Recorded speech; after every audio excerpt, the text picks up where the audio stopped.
¿Qué tal, amigos televidentes? Buenas noches, bienvenidos a este su programa de televisión. Hoy es domingo 11 de febrero. Empezamos mañana la semana cariñosa, esta que a mitad de la misma, ya por el miércoles, pues tiene la celebración del miércoles de ceniza, que este año coincide con el Día del Cariño, del Amor, de la Amistad y todos esos epítetos que muchos le ponen. Así que mientras eso llega, confórmense con las noticias, no siempre tan cariñosas, que hoy tenemos para ustedes. Bienvenidos. Muy bienvenida a la audiencia de Con Criterio Televisión. Gracias por estar acá como cada domingo. Este 11 de febrero le damos la bienvenida y le agradecemos a usted especialmente porque seguramente muchos de nuestros televidentes están también entretenidos con ese partido del Supertazón o a lo mejor con Taylor Swift ahí como estrella, ciertamente no del medio tiempo, sino de tiempo completo. Bienvenidos a Con Criterio. Hola televidentes, gracias por acompañarnos. Qué alegre estar con ustedes y poder discutir de los hechos. Miren, vamos a hablar de los más relevantes de la semana, pero hoy le vamos a dedicar el programa a discutir en torno a este primer mes de gobierno que está llegando ya. El próximo miércoles, dijo Pedro, es el Día del Cariño. Es el mismo día en el que se cumple el primer mes de gobierno de Bernardo Arévalo. Ahí lo tienes, Día del Cariño, miércoles de ceniza, primer mes del gobierno. Creo que para ser año bisiesto no podían coincidir más cosas. Muy bien, pues hay varias noticias de las que le queremos hablar. Empezamos por la primera, el exministro Benito, aquel ministro de Comunicaciones de la era del presidente Jimmy Morales, que fue, bueno, no fue sorprendido, pero sí parte del dinero que se encontró en la Antigua está en una maleta con su etiqueta. Al final fue culpado de aquellos famosos 122 millones y piquito que aparecieron en la Antigua. Se pedían varios delitos y hay dos cosas sobre las que pivota la decisión final del juez o de la jueza. El primero es que no había lavado dinero, sino conspiración para hacerlo. Y el segundo, que de los 6 años que les pedía, el hecho de declararse culpable y aceptar cargos se quedó en 2, más una multa y una reparación que deberá de hacer, además del dinero incautado que evidentemente quedó en la Secretaría de Extinción de Bienes. ¿Qué les parece? ¿Lo ven suave, lo ven flojo, lo ven normal o cómo lo ven? Bueno, pues la verdad sí se reconoce culpable el delito de lavado de dinero. Esto es lo que el exministro de Comunicaciones ha dicho y pareciera que es un caso aislado, pero en realidad tenemos que comprender el caso de José Luis Benito como un caso que se conexa con muchos más. Miren, televidentes con criterio, este es el exministro de Comunicaciones durante el gobierno de Jimmy Morales, en cuya residencia fue hallada una cantidad de dinero, 122 millones de quetzales, almacenados en diferentes maletas y que luego él huyó a Nicaragua. Allá se guareció por algún tiempo hasta que las condiciones, dicho de una y otra manera por sus abogados, en Guatemala le eran más favorables. ¿Cuáles eran esas condiciones más favorables? Pues el asentamiento ya de la fiscal general, Consuelo Porras, al mando del Ministerio Público, pero también toda esa persecución que se había desatado en contra de jueces, fiscales y magistrados, anticorrupción. José Luis Benito regresa y vemos aquella reprimenda que da una jueza en ese caso, porque el Ministerio Público prácticamente había abandonado la acusación que traía en su contra, pruebas perdedizas, contradicciones en la acusación. Así que finalmente cuando lo vemos aceptar cargos y recibir una pena mínima, parecía que él tenía, junto con su boleto de regreso a Guatemala, también un boleto de salida, y no me refiero concretamente a la prisión, sino un boleto de salida de este tipo de procesos.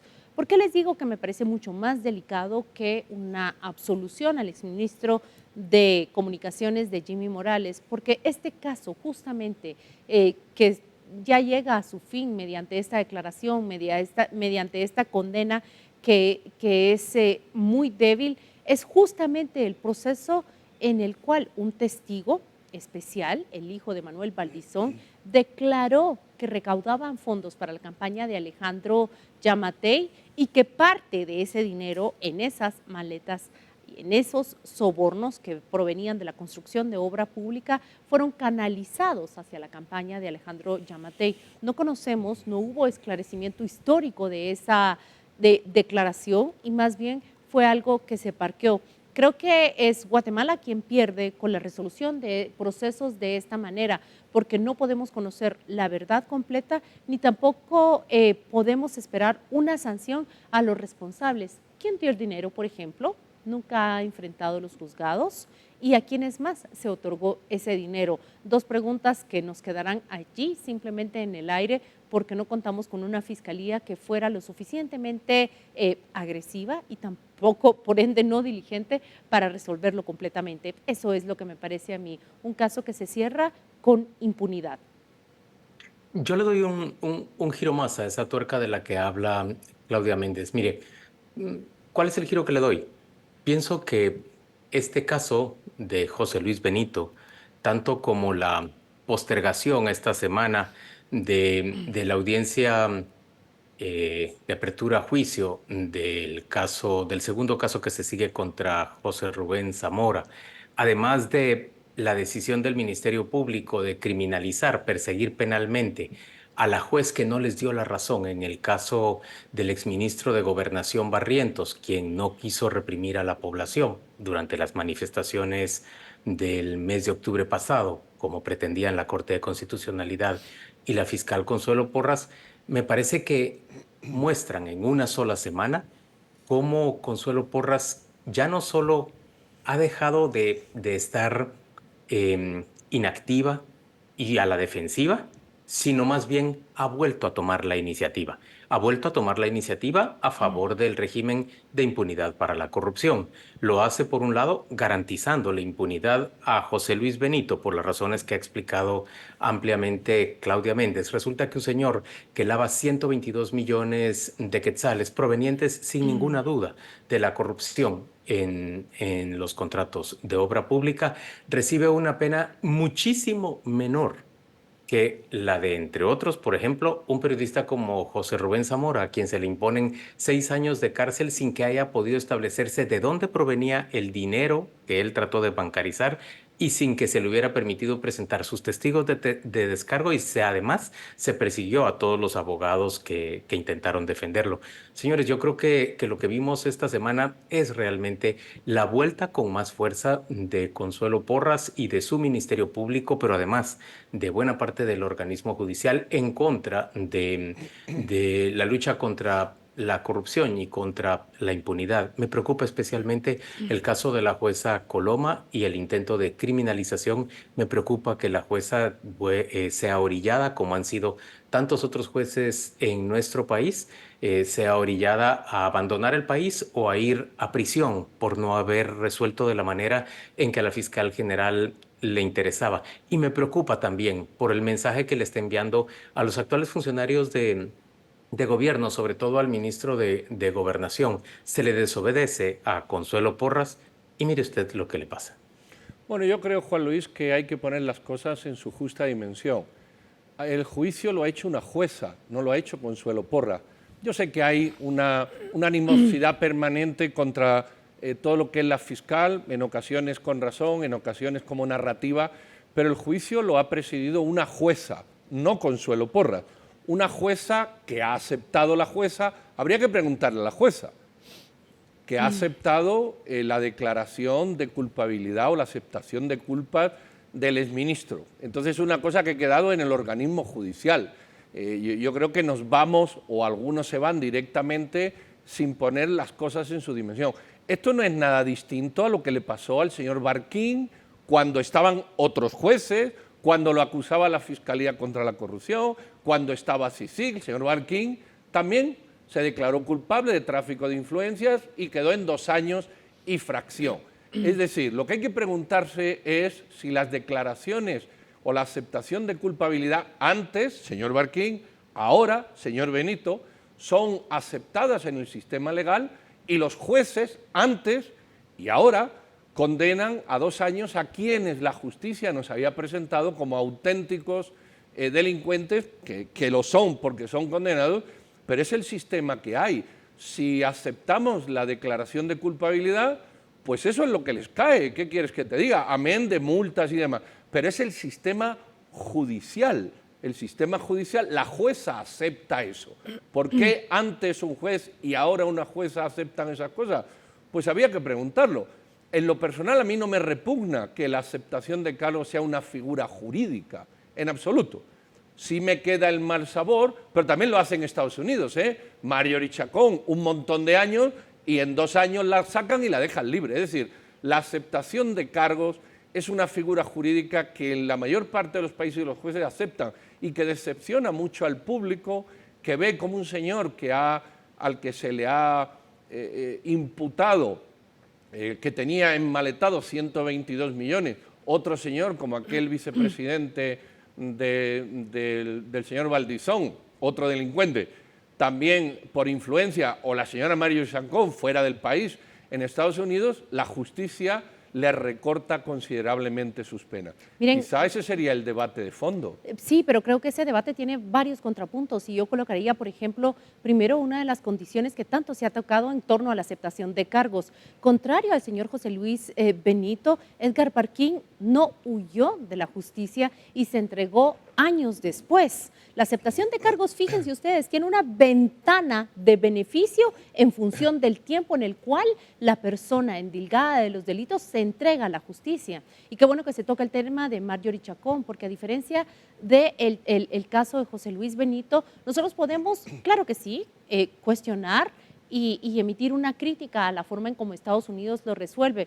Pero vean ustedes, Marjorie Chacón se debe declarar culpable en la etapa sumaria, pero sobre todo gracias a que la información se ventila y se puede tener acceso en los juicios de Estados Unidos, sabemos que Marjorie Chacón sí salió con una condena menor, salió con un resarcimiento de $10 millones, pero también colaborando con la justicia estadounidense, esclareciendo quiénes eran sus socios en ese negocio, y ya vemos cómo de allí se derivan otras investigaciones a funcionarios del gobierno del Partido Patriota. Creo que con uno y el otro caso, también el de José Luis Benito, sale perdiendo. ¿Por qué? Porque también es una audiencia que se lleva a puerta cerrada. La prensa no puede tener acceso a lo que allí se ventiló y tampoco queda del todo esclarecido ese proceso. Con Marjorie Chacón tenemos clarísimo qué fue lo que sucedió. Con Edgar Parquín también tenemos muy claro qué fue lo que sucedió. Incluso podríamos cuestionar cómo es la narrativa del señor Edgar Parquín, pero ya está al acceso de los medios de comunicación y por ende del público guatemalteco. En este caso, más bien es la opacidad. Y de nuevo les vuelvo a preguntar, ¿quién daba el dinero? ¿Y hacia qué otras personas se fue ese dinero? Esas respuestas no las vamos a tener, lo sabemos ya de antemano. Y sí, yo sí considero que se hace, que no es una narrativa, más bien nosotros podríamos contar y no nos van a alcanzar los dedos de las dos manos para ver cómo bajo la gestión de la fiscal general Consuelo Porras, los grandes casos de corrupción se han ido derrumbando, así como el libramiento de Chimaltenango, que es el único caso al que queda sujeto ahora José Luis Benito. Pero usted puede ver también el caso de Alejandro Sinibaldi, el caso de los empresarios acusados, el caso de Manuel Valdizón, una gran cantidad de personas señaladas de graves casos de corrupción que se han visto muy favorecidos durante la gestión de Consuelo Porras. Y en cambio, las personas que han librado lucha en contra de la corrupción y en contra de la impunidad, a ellas las ve usted perseguidas. Me temo verdaderamente, y lo vuelvo a repetir, que la juez Coloma padezca un proceso semejante al que sufrieron los jueces Ruano, Miguel Ángel Gálvez, Erika Ifán, y que se vea obligada a elegir entre permanecer en su país o ir a la prisión. Aunque Juan Luis, miren, ¿sí? Solo cuando te referís a la jueza Coloma, me parece que sería un signo muy negativo que ya durante el gobierno de Bernardo Arévalo un nuevo juez salga al exilio. Son signos negativos de los tiempos para ese gobierno si es que eso se concreta. Muy bien, vamos a ir a la primera pausa de esta noche. Gracias, televidentes, por acompañarnos. Les mandamos saludos a todos los departamentos del territorio nacional donde hoy nos están viendo. Vamos a volver con Edgar Ortiz, nuestro amigo abogado, con quien vamos a discutir sobre este primer mes de gobierno de Bernardo Arévalo.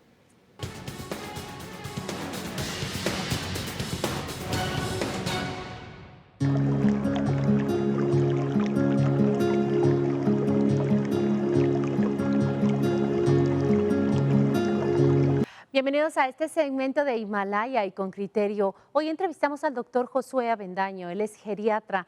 Vamos a hablar, doctor, bienvenido a Con Criterio, sobre el deterioro y los trastornos de la memoria. Bienvenido, doctor. Gracias, es un gran gusto. Doctor, ¿existen alarmas tempranas de que la memoria sufrirá trastornos o sufrirá un deterioro? ¿Cuáles son? Sí, la mayoría de veces la demencia, por ejemplo, no se instala de la noche a la mañana.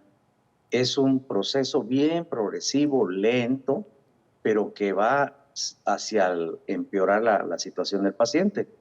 Cuando empezamos ya a notar cambios, como olvidar objetos, confundir nombres, el que muchas veces se pierden en lugares conocidos, incluso si todavía están laborando, las personas que están alrededor notan que hay ciertos cambios. Todas estas son alertas que muchas veces la familia no las reconoce, que lo ve como normal, parte de su envejecimiento, pero ojo, porque si nosotros identificamos tempranamente todos estos signos, podemos abordarlo más tempranamente y mejorar la condición del paciente. ¿Y qué es lo que le recomienda a sus pacientes y a las familias de estos pacientes? Por lo general, que no los aíslen, que traten la manera de tenerlos en casa, que se les dé todas las condiciones adecuadas, que no se, cosas tan sencillas como no moverle los objetos del lugar. Solo el hecho de moverle la cama o cambiarlo de cuarto, a veces incluso las mismas familias, 15 días un hijo, 15 días otro, eso hace que el deterioro se acelere. Hay detonantes y dentro de esos detonantes es esto. Entonces, mantenernos en ese entorno adecuado. Gracias, doctor. ¿Hay medicamentos, hay tratamientos que nos ayuden a prevenir este deterioro, que lo ralenticen?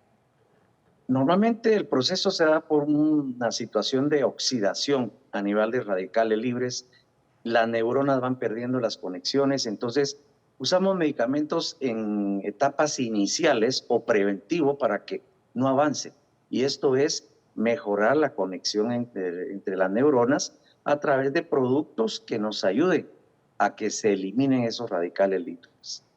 Pues muchas gracias, doctora Avendaño. Le deseo una feliz semana. Muchas gracias por atendernos. Con gusto.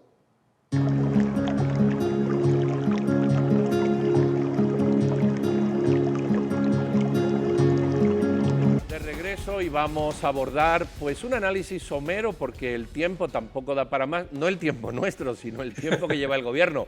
Apenas un mes, hasta el miércoles no lo hará. Y ese mes, ¿qué se ha percibido? ¿Qué se ha sentido? ¿Qué cosas pues, se pueden poner sobre la mesa aún con el error de no ser muy veraces o muy certeros, puesto que estas 3 semanas y unos días pues no da para mucho más? Vamos a hablar con Edgar Ortiz, abogado y amigo nuestro. Edgar, buenas noches, ¿qué tal estás? ¿Qué tal, Claudia, Pedro, Juan Luis? Siempre un gusto.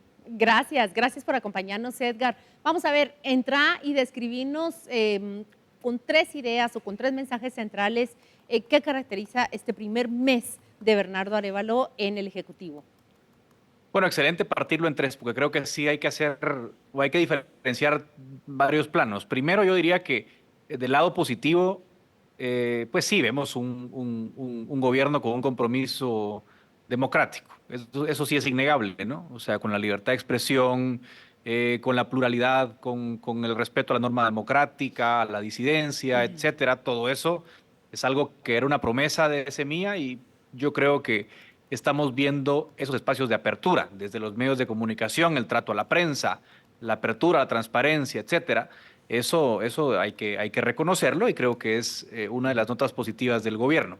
Ahora, en segundo lugar, yo diría que por supuesto que hay poco tiempo para evaluar las acciones del gobierno, pero lo que yo percibo, y sería tal vez mi crítica general, es que al margen de la nota positiva que ya mencioné, yo diría que este mes el gobierno ha dado muestras que su prioridad es gerenciar mejor, ¿sí? Y eso está bien. Yo creo que es una nota positiva mostrar interés en gerenciar mejor la cosa pública, en nombrar o designar gente con mejor perfil en algunos puestos clave, pero Lo que yo he hecho en falta en este momento es cuál es la gran estrategia, cuáles son las 2 o 3 grandes prioridades o los 2 o 3 grandes proyectos que el gobierno va a plantear. O sea, todavía eso me queda en falta. Entiendo y me parece perfectamente razonable apostar por mejorar la gestión, pero eso no es suficiente. Y número 3, que yo creo que sí hay una nota negativa al gobierno, es que su gran problema o el gran problema del sistema guatemalteco tiene que ver con la justicia. Y lo que no me parece coherente es salir con el mazo contra la fiscal general y después guardar el mazo y decir, bueno, no salió muy bien la citación, no salió muy bien el intercambio y entonces, bueno, que vaya el ministro de Gobernación a tomarse una foto y la verdad es que todo bien. Me Lo parece voy que a eso sí decir fue así, una metida de Edgar. pata. Guardar el mazo y dar abrazos. Así lo voy a Exacto. decir. Pero que sigan mis compañeros planteando sus preguntas o reaccionando a estas primeras ideas que nos compartes. Edgar, hablando de ese tercer punto que planteabas, bueno, no se trata solo de que el gobierno pareciera someterse a los designios de Consuelo Porras y la Corte de Constitucionalidad, que creo que también eso hay que ponerlo en perspectiva. El gobierno es rehén de ese sistema y en buena medida de la Corte de Constitucionalidad, que le prohíbe tener una bancada en el Congreso, que le limita enormemente en sus funciones, y el propio gobierno ve con temor que su relación hacia la fiscal general está sometida permanentemente a ese muro que la Corte ha tendido para protegerla a ella.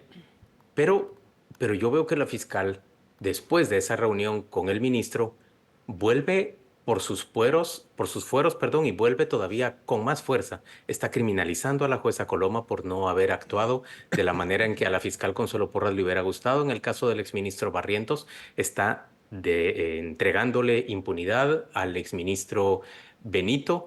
Está de nuevo a puerta cerrada, postergando una audiencia en otro proceso para José Rubén Zamora. En términos generales, después de haberse mantenido inactiva la fiscalía durante los primeros días del gobierno de Bernardo Arévalo, ahora vuelve con la misma fuerza que en tiempos de Alejandro Yamatei a favor del régimen de impunidad para la corrupción. Sí, y eso es donde yo critico, ¿no? Porque yo digo, ¿cuál es la estrategia? ¿Cuál es, en todo caso, la propuesta? Porque, digamos, aquí no voy a hacer un juicio de valor, pero voy a poner un ejemplo. Yamatei desde el día 1 dijo, yo voy a cohabitar con lo que hay y voy a jugar al juego que existe, ¿no? O sea, tú sabías que él llegaba, no digo que esté bien o esté mal, digo que tú sabías a qué iba.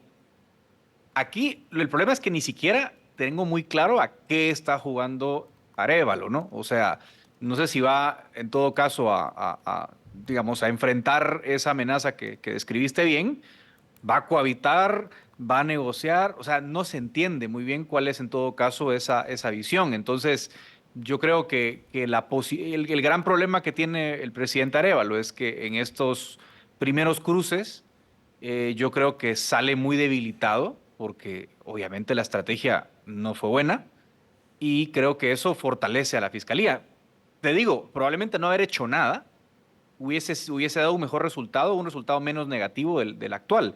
El problema fue, como digo, haber sacado el mazo, guardarlo, dar un abrazo y la fiscalía se siente ganadora del fuego. Parece que el Ejecutivo se queda sin brújula, no sabe qué contestar a esos intercambios y entonces la amenaza sigue, ¿no? Entonces, me parece que esa falta de estrategia es notoria, por lo menos a nuestros ojos, a no ser que haya algo que no estemos viendo nosotros, ¿no?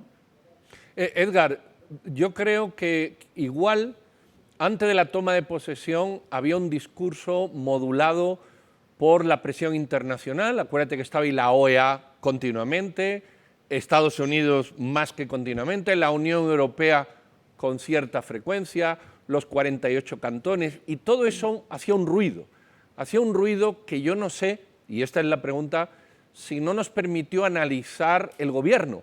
Y se vendía una idea que yo siempre dije que era equivocada, y es que había triunfado Semilla, cuando Semilla solo había sido electo en el Ejecutivo, no en lo demás. Ahora, después del 14 hay un silencio. La comunidad internacional desapareció absolutamente. La presión popular, los 48 cantones desaparecieron absolutamente. Y ahora lo que queda es la médula, el gobierno. Y quizás esa es la sensación que queda. Bueno, ¿y estos qué? Porque nos quedamos escuchando el ruido. ¿Cómo evalúas esa falta de volumen actual respecto de todo el volumen que vivimos prácticamente desde finales de junio del año pasado? Yo creo que todo el ataque, digamos, al proceso electoral, de alguna manera borró del debate público la gestión del gobierno, ¿sí? O sea, el debate de los 6 meses fue la democracia. Y hasta cierto punto el debate, yo diría, las primeras 2 semanas del nuevo gobierno fue la Corte. La Corte anulando a la Junta Directiva, la Corte anulando a Semilla. Y entonces nos fuimos de junio a enero hablando de la toma de posesión, de la democracia, y nos fuimos del 14 de enero al 23, 25 de enero, hablando de la Junta Directiva, de la existencia o no de Semilla. Y creo que llevamos apenas 15 días hablando un poco de lo que, bueno, ahora sí lo que es la gestión. Y eso es cierto, al final yo creo que es mucho más cómodo, digamos, gobernar o por lo menos hacer discurso, ¿verdad? Cuando tenés una amenaza concreta a ti y tenés el acuerpamiento de la sociedad, y es muy diferente y mucho más difícil hacer gobierno en minoría parlamentaria, ¿verdad? Yo creo que ellos logran una coalición porque obviamente cualquier bloque legislativo quiere estar cerca del Ejecutivo, sobre todo en una inauguración de poder, pero el asunto es, si no te votó la mayoría en el Congreso, ¿de acuerdo? Y tenés una bancada de 23 y 2 aliados naturales o 5 aliados naturales nada más, y el resto son aliados circunstanciales, pues entonces aquí tiene que salir un poco a relucir la virtud negociadora del gobierno de turno y en todo caso procurar esas alianzas en función de una agenda concreta, que es lo que yo todavía no veo. Y me parece que es el gran saldo pendiente de hoy. La alianza en el Congreso parece muy circunstancial. Pero yo ahí sí te contradigo, Edgar. Yo veo que esa alianza, ese acuerdo, esa coalición o ese entendido en el Congreso se logra en torno a una agenda bastante bien definida. Ley de competencias, reforma a la ley electoral, reforma a la ley de servicio civil. Además, una puesta en común entre grupos parlamentarios que no se esperaba que se diera. A mí me parece que también hay que tener en cuenta que este es el gobierno que ha tenido el embate más duro de parte del sistema, el sistema de impunidad para la corrupción, que haya enfrentado ninguna otra administración. Es que lo que estamos viendo verdaderamente es una Corte de Constitucionalidad cerrándole la posibilidad a los diputados, anteponiendo una ley inferior a la Constitución, para poderle cerrar el paso a los diputados de ese partido, procurando bloquearle prácticamente en su operación, lo cual debilita, por supuesto, la acción del gobierno, y por el otro lado, un gobierno que ha tenido que defenderse para poder llegar a la posición.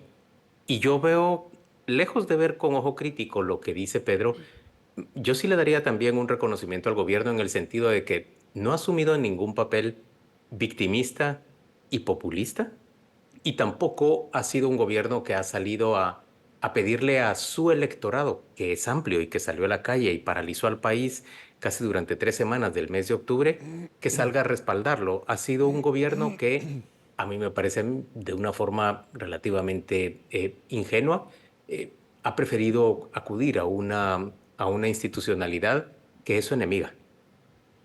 Sí, pero es que por eso digo, yo sí suscribo la parte del compromiso democrático, lo llamé yo, ¿no? Porque creo que sí, esa tolerancia, ese respeto está bien. Ahora, lo que digo es, yo creo que también un error ha sido retórico, y ahí sí voy a hablar mal de mi gremio, pero insistir en discusiones jurídicas bizantinas me parece un error. Yo creo muy claro que lo del partido, por ejemplo, por poner nada más un ejemplo de los múltiples problemas que hay, desde el punto de vista jurídico no tiene ningún sentido que se cancele un partido, que se suspenda un partido usando una ley de rango inferior, porque el debate no es jurídico. Y creo que ahí ha estado un poco el error del posicionamiento. Esto no es un debate jurídico, esto es un debate político que encuentra unas fórmulas legales para cerrar espacios al partido. Entonces hay que, en todo caso, enfrentar ese problema desde el plano político y defenderlo como tal, y eso no se ha hecho, creo yo.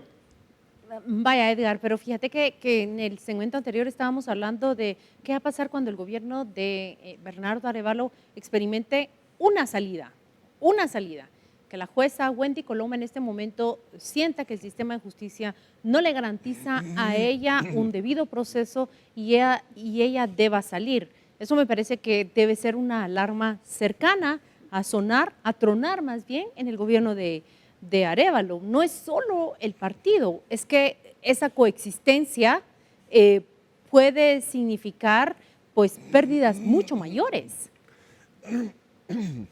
Sí, o sea, bueno, sería un escenario muy complejo, ¿no? Que al final tengas otro juez en el exilio, otra jueza en el exilio. ¿Ya? Sería como la prueba número uno de que entonces las elecciones no tienen consecuencias, ¿no? Esa sería un poco la crisis de fondo, me parece. Entonces, de nuevo, insisto en cómo... Bueno, el caso del señor cómo- Benito, el caso de la impunidad para José Luis Benito te lo está diciendo. Las elecciones no tuvieron consecuencias. Las elecciones fueron absolutamente insuficientes para frenar la impunidad para la corrupción. Sí, porque es un acuerdo bastante, bueno, es un acuerdo que definitivamente no es razonable. 122 millones, 4 años, ¿no?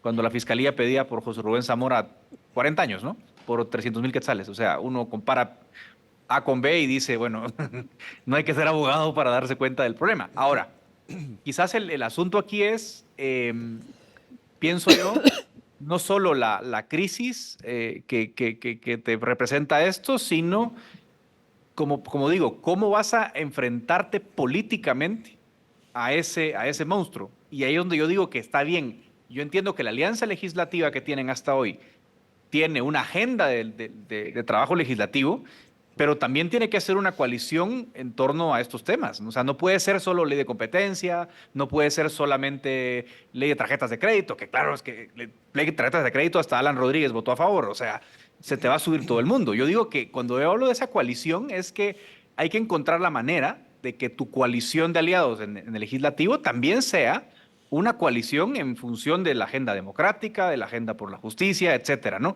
Porque si tú vas solito como ejecutivo, como semilla, a pelearte con el monstruo de la justicia, vas a perder. Y yo creo que el gran reto y la gran habilidad está como subir al barco de la causa por limpiar el Poder Judicial, la Fiscalía, etcétera, a través de reformas legales, de lo que sea, cómo convertirlo en una lucha de tus aliados y no una lucha solo tuya. Exactamente. Y mi crítica sería, hasta el día de hoy es una lucha tuya, digamos, de Arévalo y Semilla, solitos en el desierto. Y eso tiene que cambiar. Edgar, yo creo que lo que ahora se presenta, lo que ahora está sobre la mesa es realmente el poder que surgió de la SUMNA. Eso es lo que está sobre la mesa, sin ninguna presión internacional. Es lo que estamos viendo. Un ejecutivo, un legislativo con un poder pequeño y un poder municipal que se nos olvida con un poder ínfimo. Sí. Hemos visto quién integra la ANAM, nada que ver con Semilla. Hemos visto quién integra la Junta Directiva, nada que ver con Semilla. Encima la Corte no se lo puso, no se lo permitió. Y hemos visto quién reparte y lidera las comisiones del Congreso, que ahí es donde va a radicar el auténtico poder. ¿No será que no queremos aceptar que la situación no era la que pensábamos que era, sino que es otra? Pero me da la impresión de que tampoco los que están en el poder lo han aceptado. Y se va a ver cuando llegue la elección de Corte Suprema de Justicia, cuando se convoque. Ese va a ser el primer muro con el que se va a topar realmente el poder electo en las urnas. Eso Claro, es lo que va a ocurrir. Sinibaldi, Valdizón y los empresarios vuelvan a poner a los Pero es que, magistrados. Juan Luis, tú repites y repites Sinibaldi, Valdizón y los empresarios y no tiene nada que ver con esto. Es decir, Sinibaldi, Valdizón, los empresarios, el coronel Xiroy, el no seré. Es decir, la justicia no tiene nada que ver con lo que estamos hablando. Y otra cosa, que es un error sistemático, Juan Luis, no se puede señalar a las personas que señaló el MP y que el organismo judicial ha absuelto, porque entonces estamos dando por bueno, y es un enorme error, que las presentaciones judiciales públicas son ya una condena. Eso es un enorme error. Pero bueno, no estábamos hablando de eso, pero como es la segunda vez que lo dice, me he permitido aclarártelo. El punto es, realmente el Bien, poder entonces, que votó Sinibaldi y el Valdizón son pueblo inocentes, soberano, perdón. el poder que votó el pueblo soberano en este país, no se está mostrando realmente en esas alianzas y se va a ver en la elección de la Corte Suprema. Sí, pero a ver, hay varias luchas antes. Primero la de gobernadores también va a ser para mí una prueba interesante. Porque la de gobernadores te puede escalar a las cortes. Es algo que no se ha planteado, pero te pueden plantear amparos, cuestionarte tu reglamento. Bueno, todavía queda mucho por ver en ese corto plazo. En la elección de Cortes tenés dos temas, yo creo, las comisiones de postulación, que por sí solas son una dinámica muy interesante y muy compleja, elección en colegio de abogados, la elección que hagan los magistrados a lo interno, o sea, tenés todavía varias capas medias que tienen que alinearse antes de llegar a la elección de Corte Suprema. Pero mi punto es, está bien, no lograste una mayoría parlamentaria por X y razón, por la fórmula, por lo que sea, pero ahí viene un poco el desafío de gobernar. Y, a ver, no es primera vez en América Latina que un ejecutivo gobierna en minoría parlamentaria. Yamatei lo hizo, Jimmy lo hizo. Las fórmulas que ellos usaron no creo que sean las que funcionen para el contexto actual, pero tiene que haber una fórmula que te permita, en todo caso, traer a tu coalición. Quizás el tono conciliador es bueno para algunas cosas y quizás en algunos momentos como este se requiere un tono un poco más firme para Dar batalla, ejercer dar liderazgo batalla. político. Sí, yo Edgar. creo que sí. La conciliación es buena, insisto, para muchos temas, pero hay algunos 2 o 3 asuntos que van a requerir un tono más firme, creo yo. Edgar Ortiz, muchas gracias por acompañarnos. Te agradecemos bastante por aceptar esta entrevista. Nos despedimos de ti. Que tengas una feliz noche. Gracias, un gusto, Edgar, muy abrazo. amable. Gracias. Muy bien, de regreso y vamos a hablar con nuestro invitado Adrián Zapata. ¿Quién es Adrián Zapata? Ustedes lo conocen, pero se lo vamos a presentar. Es consultor externo de la Secretaría Privada de la Presidencia y es una persona que ha participado externamente en este acuerdo firmado entre el Gobierno y grupos de organizaciones campesinas en relación a ciertos temas de los que le vamos a hablar. Adrián, buenas noches y bienvenido y gracias por estar con nosotros. Muy buenas noches a los tres y a la audiencia. Muchas gracias. Un gran experto también en desarrollo rural. Eso es Adrián Zapata. Te pido que por favor le presentes a la audiencia de qué se trata este acuerdo agrario. ¿Por qué gobierno? ¿Por qué 4 organizaciones indígenas? Por favor, descríbelo de la manera más legible posible para comprender hacia dónde va el acuerdo. Muy bien, este es un acuerdo entre 4 organizaciones campesinas, el CUC, Comité de Unidad Campesina, el Comité Campesino del Altiplano, la Unidad Verapacense de Trabajadores Agrícolas y la organización Chortí Nuevo Día con el gobierno. Esta iniciativa la tomó fundamentalmente estas 4 organizaciones que buscaron al gobierno electo en ese momento, que fue a finales de septiembre, para buscar hablar sobre el tema agrario. Y a partir de ese contacto, pues se inició un proceso de discusión sobre cuáles serían los principales temas muy puntuales de una agenda del gobierno en relación a las primeras medidas que tomaría el nuevo gobierno ya llegando tomando posesión en función de las reivindicaciones campesinas. Ese fue la génesis de este evento, de este acuerdo. No fue algo improvisado, se discutió como aproximadamente 3 meses y el resultado se presentó el pasado 7. Adrián, y si tuvieras que resumir el resultado o los compromisos efectivos que se establecen, ¿cuáles le dirías a nuestra audiencia que son los más relevantes o cómo debemos entenderlos? Básicamente son 5 acuerdos. El primero es atención a la conflictividad y recuperación de la institucionalidad agraria.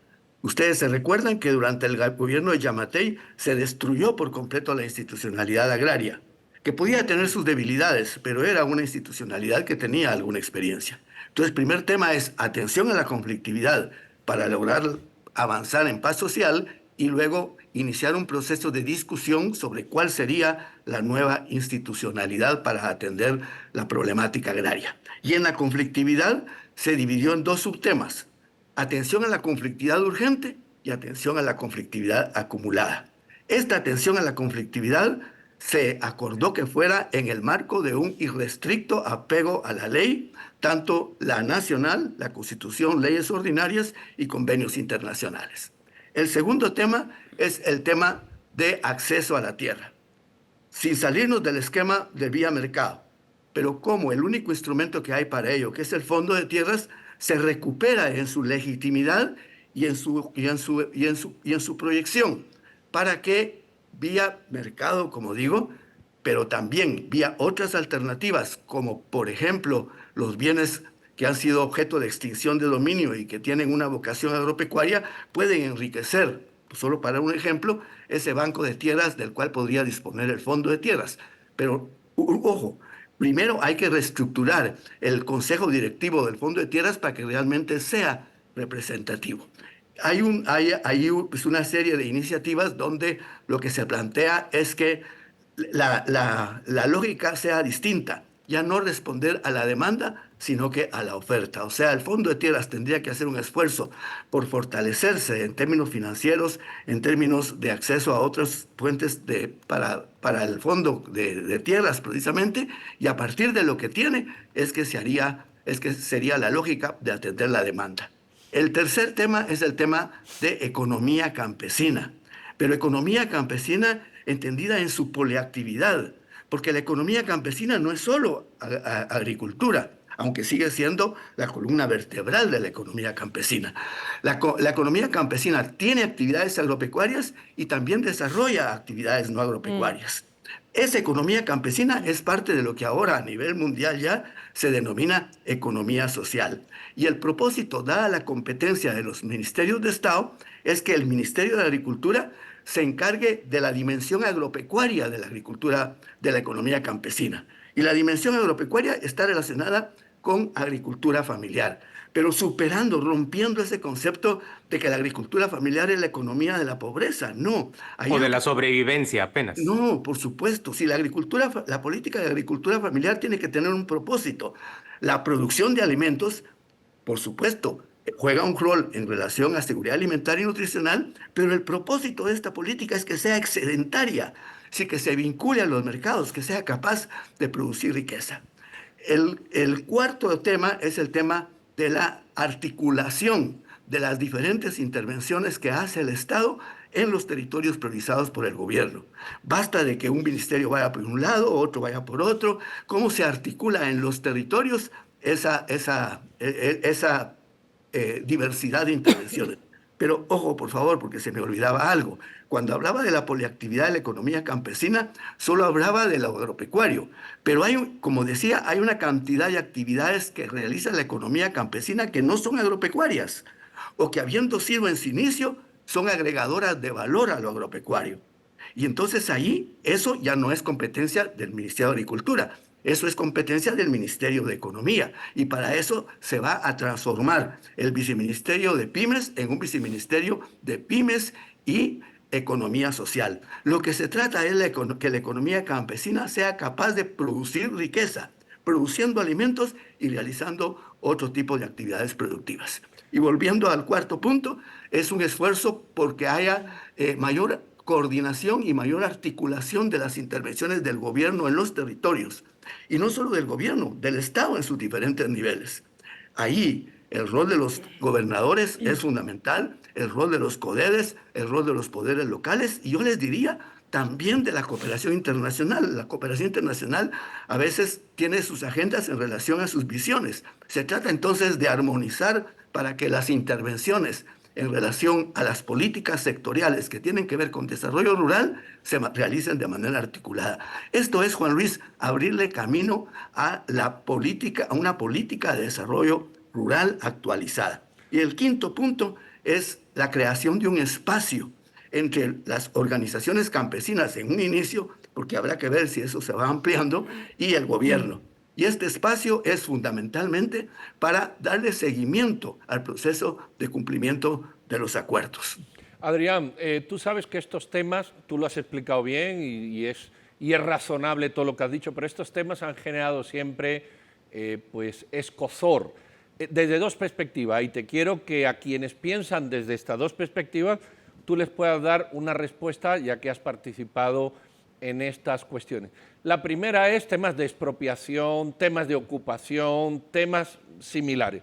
La segunda, que también se ha hablado con estos temas, es del acceso a la tierra, es, bueno, leyes que te terminen expropiando lugares en función de ciertos anclajes históricos, étnicos o culturales. A quienes piensan de esta manera versus el razonamiento que tú has puesto sobre la mesa de hablar para ver estos temas, cómo se arregla, ¿qué les dirías? Bueno, lo primero que yo diría es que este acuerdo es en relación al movimiento campesino, es en relación a la problemática agraria del país. Es mucho más amplio el tema. No son las reivindicaciones de los pueblos indígenas las que están en este acuerdo, es solamente lo relacionado con la situación agraria. Y lo segundo, yo creo, Pedro, que tienes toda la razón. Este es un tema que aquí en este país nomás se menciona tierra o agro y hay inmediatamente posiciones encontradas. Yo personalmente pienso que es un imaginario social que hay que desarmar. Sí, porque y quiero ser aquí muy explícito en decir que es mi interpretación, pero creo que hay en el imaginario, en los sectores que fueron afectados por todo el proceso de la Revolución de Octubre, un imaginario de que solo hablan del tema tierra o del tema agrario y el decreto 900 se les viene a la mente inmediatamente. Es decir, es otra vez el comunismo, otra vez ese fantasma que está recorriendo el mundo. Es decir, se recuerdan de todo lo que sucedió entonces. Y creo que parte del movimiento campesino también hay como la gran tarea histórica incumplida. Y la verdad es que el tema tierra por sí mismo no es capaz de producir desarrollo rural. Un simple reparto de tierras termina siendo, al final de cuentas, reparto de pobreza. El tema agrario es solo un componente de una política de desarrollo rural, porque el desarrollo rural es el desarrollo humano de quienes habitan en territorios rurales. Y eso tiene que ver con producción agropecuaria, producción no agropecuaria, salud, educación, vías rurales, etcétera.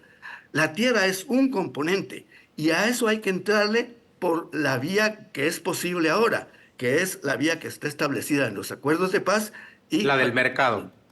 pues es la del mercado. La podemos ampliar en el sentido que te decía Juan Luis, y los bienes de extinción de dominio y otros bienes que pueden estar en poder del Estado, ¿por qué no van ahí? Aunque Adrián, cuando citar los bienes de extinción de dominio, lo he leído en la presentación del proyecto y sabemos que es limitado, no va a ser tan vasto como para satisfacer toda la demanda. Me llama en cambio la atención eso en lo que hace énfasis la presentación de este proyecto, el mercado, salir a ofertar. ¿Cómo se verá esa dinámica de mercado que se menciona, tanto en la presentación como ahora tú que lo estás desmenuzando? Es que es imposible, vía mercado, responder a todas las demandas que se plantean en relación al tema tierra y por una razón muy concreta, y es que no hay otras opciones para la gran mayoría de los campesinos. Por eso es bueno impulsar otras actividades productivas. Pero tienes toda la razón, no hay suficiente tierra para responder a la demanda. Por eso es que yo planteaba la lógica de la política de acceso a la tierra, el Ministerio de Agricultura lo ha planteado con mucha claridad, va a cambiar. No es la demanda de tierra la que va a guiar la lógica de la política de acceso a la tierra, es la disposición, es la oferta que tenga el Ministerio de Agricultura, que va a ser limitado. Sí, el tema es cómo empezamos a promover eso. Mira, y yo quiero señalar algo que no me lo han preguntado, pero que es muy importante. Aquí hay básicamente 4 instancias de gobierno involucradas. La Secretaría Privada, que se ha constituido ahora como la Secretaría del Diálogo, ese es tema de conflictividad, el Ministerio de Agricultura para el tema de acceso a tierra y producción agropecuaria, el Ministerio de Economía para el tema de economía social y la Secretaría de Coordinación Ejecutiva de la Presidencia para darle seguimiento al proceso de articulación. Y afortunadamente, las 4 carteras involucradas tienen absoluta conciencia de esta situación y están involucradas, por lo menos que yo lo veo como actor externo, que no estoy en el gobierno ni me paga el gobierno, lo veo como una gran ventaja, que hay una mayor homogeneidad en el gobierno en relación con eso. Y este es un primer paso de acuerdo. Está demostrando este gobierno, me parece a mí, eso lo valoro, que de entrada, mira, casi siempre los acuerdos con los campesinos son después de manifestaciones y presiones, ahora no, ahora parten de un acuerdo inicial, donde los compañeros campesinos han sido sumamente cautos en los planteamientos que hagan. Es un ejemplo de que a través del diálogo se pueden iniciar procesos de entendimiento, que está incompleto, que esto hay que ampliarlo, porque no solo los campesinos tienen que ver con el agro, obviamente, pero este es un primer paso en esa dirección de fortalecer el diálogo como un instrumento de lograr paz social. Adrián Zapata, muchas gracias por acompañarnos esta noche en Con Criterio TV. Gracias por ofrecer esta explicación breve en términos de tiempo, pero bastante prolija en términos de volumen de datos sobre este acuerdo que se ha firmado entre organizaciones campesinas y el gobierno de Bernardo Arévalo. Feliz noche y buena semana para ti. Gracias. Buenas noches a todos. Feliz noche. Adiós. Gracias. Muy bien, aquí a punto de cerrar. A ver, a mis compañeros, ¿qué les ha parecido este primer mes, cortito todavía, de gobierno de la nueva administración? ¿Cómo lo resumiríais? Vamos a lo positivo, solo vamos a señalar lo positivo. Luego, si quieren, arrancamos con lo negativo, que igual también lo hay. Mira, Pedro, Juan Luis, qué positivo fue esa dinámica que impulsó Bernardo Arévalo en pedir que sean las comunidades, que sean los municipios y los departamentos quienes propongan a sus gobernadores. Vemos una participación inédita porque nunca se ha hecho de esa manera. Vemos que salen en los diferentes territorios de Guatemala, en Huehuetenango, en Petén, en Chiquimula, en Santa Rosa, actores de la sociedad civil que van a proponerse como gobernadores de sus departamentos. Creo que esto ha sido muy positivo desde todo punto de vista. ¿Cuál sea el resultado? Pues también quienes han sido críticos del modelo que se está utilizando, de si se cumple o no con la ley, creo que tenemos que esperar un resultado tan positivo como este. Creo que ese ha sido un paso firme y un paso bueno que ha dado el presidente. Eso es democracia, participación, pero sobre todo es muy rico cuando ves que llegan a postularse personas que usualmente se mantenían al margen de la política o de la administración pública. Eso me parece un punto muy positivo a mí. Yo también lo veo como muy positivo y comparto con Edgar Ortiz cuando él nos dice que el gobierno muestra vocación democrática. Me encantó, por ejemplo, que rápidamente la nueva administración modificara las condiciones de tortura a las que se sometía a José Rubén Zamora. Me encantó ver al jefe de bancada del Partido Semilla y a Andrea Villagrán, la diputada, visitando a José Rubén Zamora en la prisión. Esto me parecen mensajes positivos y edificantes. Me encantó ver que la bancada del Partido Semilla rápidamente fuera capaz de alcanzar un acuerdo adentro del Congreso frente a las expectativas de todos los que apostaban a que iba a ser incapaz de conseguir lo mínimo. Me encanta ver también, por ejemplo, iniciativas como la del Ministerio de Educación, que dice que la prioridad es darle dignidad a la educación de los niños y rápidamente se derivan entre 300 y 400 millones de quetzales de un recorte que se le hace al Ministerio Público para trasladarlo a remozamiento de escuelas. Yo veo muchas cosas positivas, pero tiendo a coincidir con nuestro entrevistado el día de hoy respecto a que el gobierno, que muestra una gran vocación democrática y una voluntad de gerenciar de mejor manera las instituciones públicas, en cambio no está mostrando una determinación de ejercer su liderazgo político y por lo tanto está al acudir al estamento legal entregándole a quienes son sus adversarios y en términos políticos diría yo sus enemigos porque lo que buscan es bloquearle. Este es el gobierno que ha tenido mayor bloqueo de parte del propio sistema legal, que primero trató de impedir que participara en la segunda vuelta electoral, segundo, trató de impedir que ya habiendo ganado pudiera tomar posesión y tercero, una vez que toma posesión, le impone un cerco y le impide caminar. Claudia, yo que celebro lo mismo que tú, de esa gran reacción a la convocatoria, gran reacción popular ciudadana a la convocatoria para el tema de los gobernadores, me temo que vamos a ver a la Corte de Constitucionalidad tratando de bloquear esa elección de los gobernadores para impedir que se pueda administrar los fondos públicos en los departamentos de una manera proba. El régimen de impunidad para la corrupción va a seguir poniéndole bloqueo a este gobierno y el gobierno debería asumir un liderazgo en contra de ese régimen en lugar de cuidar tanto las formas de actuar de una manera tan diplomática como hasta hoy lo ha hecho. Bueno, yo creo que el gobierno se ha presentado como un gobierno honrado, y es verdad, como un gobierno que rompe con estos personajes tradicionales de la política que estaban asociados a partidos o a historias sucias, y es verdad, y con un gobierno que pretende mostrar que quiere hacer las cosas bien y es transparente, y es verdad. Ahora, muchos de los aciertos que vosotros habéis puesto, yo creo que más que aciertos son cuestiones de imagen más que otra cosa. Es decir, pretenden cambiar una imagen sin cambiar absolutamente mucho.